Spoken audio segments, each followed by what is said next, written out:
Friends, kinetic energy of rolling body पे based हमारा एक छोटा सा सवाल जो आपके सारे कंसेप्ट को, रोलिंग से रिलेटेड आपके सारे कंसेप्ट को क्लियर करेगा। ये सवाल आप जरा देखें और उसको सॉल्व करने की कोशिश करें कि एक रॉड है, ये रॉड है एम मास का, is kept on a cylinder. देखो ये एम मास का रॉड है, यहाँ जो रॉड आप देख रहे हो उसकी मास क्या है, ये एम मास का रॉड है and it is kept on a cylinder and sphere each of radius R. Cylinder है, ये स्फीयर है, दोनों का जो रेडियस है ये क्या है, ये भी आर रेडियस का है और ये भी आर ही रेडियस का, सेम रेडियस का, मैं कैपिटल आर एज्यूम कर रहा हूँ। Each of the radius R, mass of the sphere and cylinders are m1 and m2। इस प्रॉब्लम में फॉर द टाइम बीइंग ये कहा है कि सिलेंडर का जो मास है वो m1 है और इसका जो मास है वो m2 है। ठीक है, if the speed of rod is v, ये जो रॉड आप देख रहे हैं ये v स्पीड से जो है सो ट्रांसलेट करेगा। ठीक है, तो find the kinetic energy of the system. इस पूरे सिस्टम का काइनेटिक एनर्जी बताइए।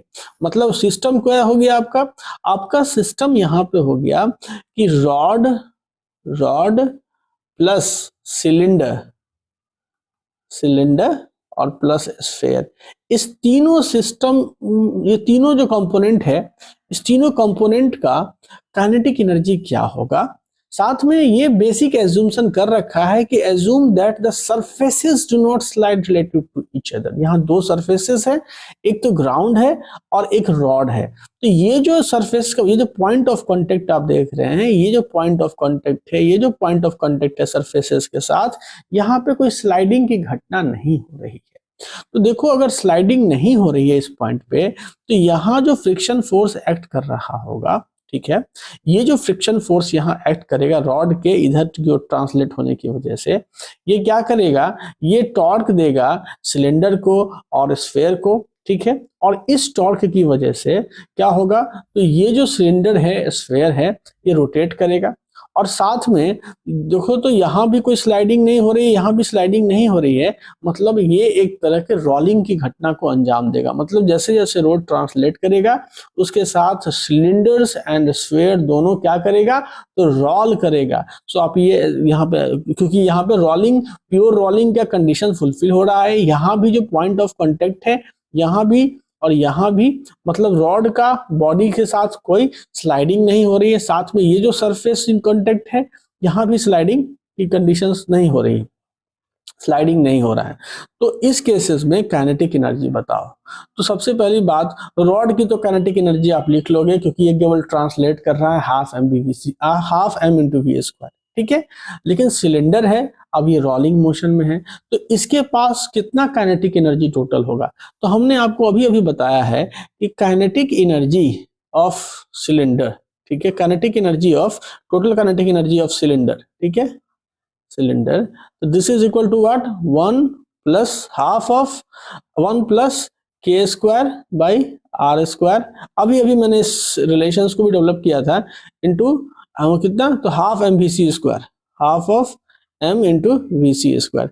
This was the relations we have developed for the total, क्योंकि total kinetic energy is a sum of the translational and rotational kinetic energy of this cylinder। तो जब आप इसको निकालोगे तो रेडियस ऑफ जाइलेशन के टर्म में आप इसको ऐसे लिख सकते हो कि हाफ ऑफ m vc पे square into 1 plus k square by r square, ये होगा total kinetic energy of cylinder when it rolls. अब यहां देखो तो इसका जो सेंटर ऑफ मास है, ये vc क्या है, velocity of the centre of mass of this cylinder. तो फॉर द टाइम बीइंग हम मानते हैं कि v प्राइम है, तो यहाँ पे vc के बदले हम इसको v प्राइम भी लिख सकते हैं, या vc अब v प्राइम ही लिख लो, यहाँ पे ये v प्राइम है।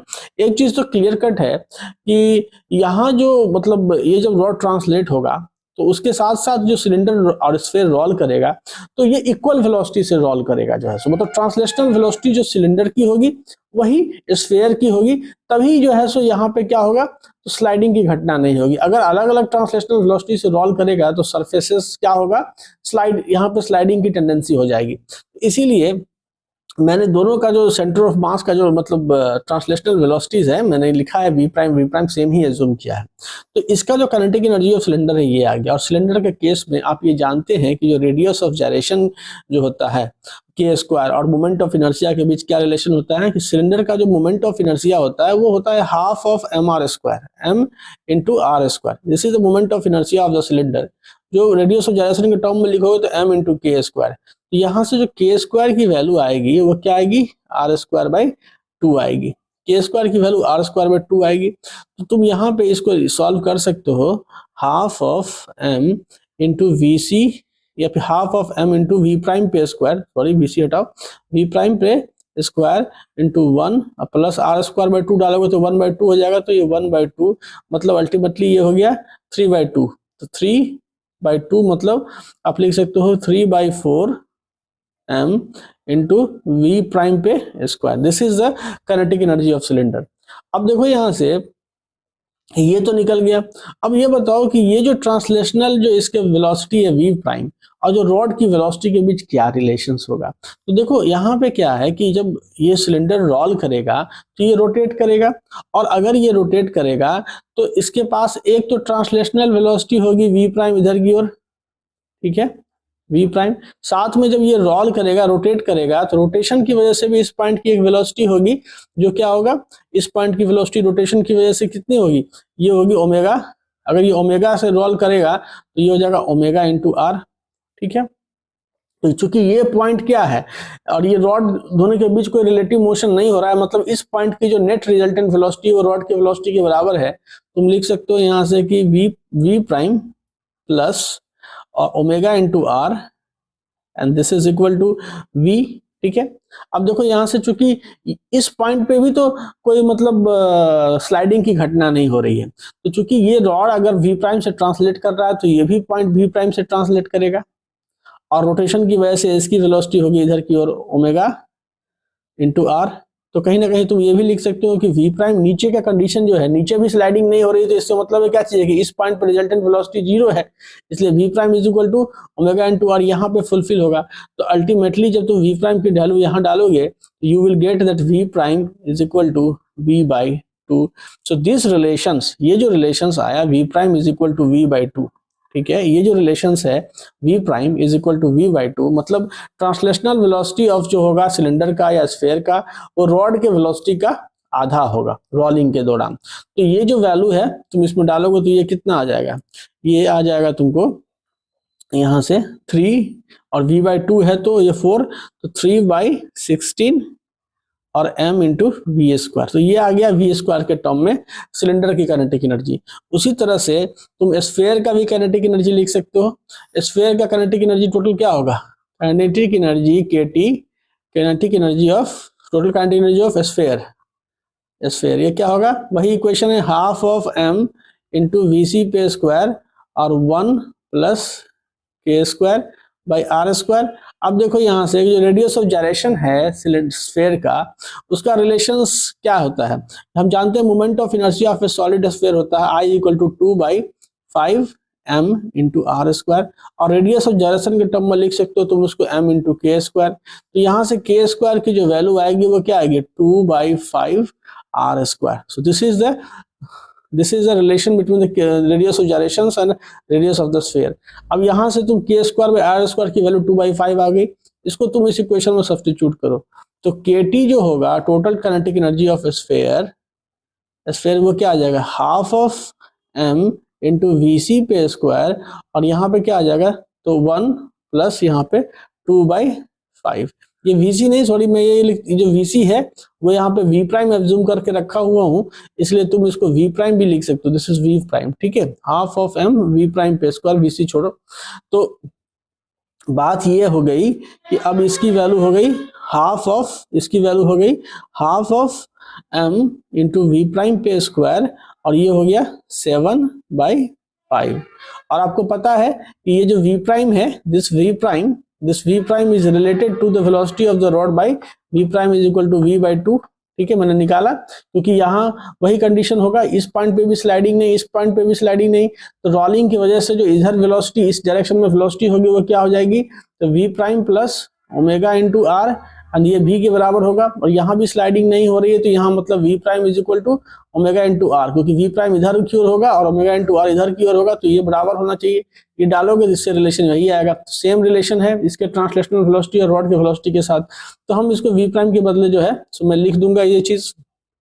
तो ये आ गया half of m into v square by 4 into 7/5, तो कितना आ गया 1/40 और 7/40 sorry 7/40 7/14 m into v square.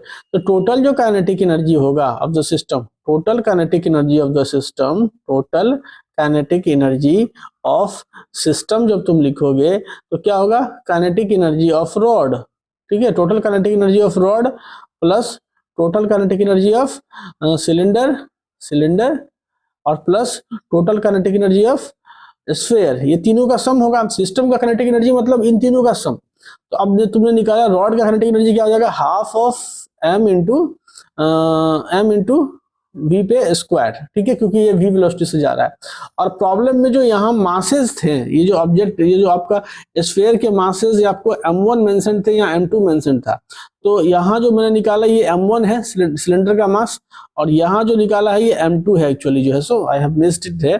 तो आप लिख सकते हो इसको कि हाँ, यहाँ पे जो आपका सिलेंडर कितना है 3/4 ये आया ना यहाँ से, तो एम वी प्राइम पे स्क्वायर, और इसको आपने जब इसको निकाला तो ये वी प्राइम आया, और इसमें वी प्राइम ये जब इसकी वैल्यू डाली तो कितना आया इसकी वैल्यू, वी प्राइम की वैल्यू जब डाले थे तो ये आ जाएगा 3/16 और m इंटू वी पे स्क्वायर, ठीक है, 3/16 m इंटू वी पे स्क्वायर। जब ये वी प्राइम की वैल्यू v के टर्म्स में डालोगे तो ये हो गया 3/2 और m1 3/2 m1 इंटू वी पे 3/16 था ना, तो वी हैव डिराइव्ड इट नहीं, यहाँ पे 3/4 m इंटू v/2 पे होल स्क्वायर, तो ये आ गया कितना 3/16 और mv पे स्क्वायर। तो ये जो चीज है 3/16 mv पे स्क्वायर, तो यहाँ लिखेंगे इसको 3/16 और m हो गया मतलब m1 इंटू वी पे स्क्वायर, एंड जो 7/14 और m2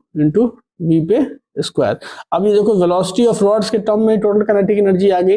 अगर तुम्हारा मासेस बराबर है, मतलब यदि m is equal to m1 is equal to m2, problem में तो नहीं मेंशन, लेकिन अगर आप एज्यूम करो तो टोटल काइनेटिक एनर्जी इसका जो सम होगा, I think it should be equal to 69/80 m into v पे स्क्वायर, ये काइनेटिक एनर्जी आएगा।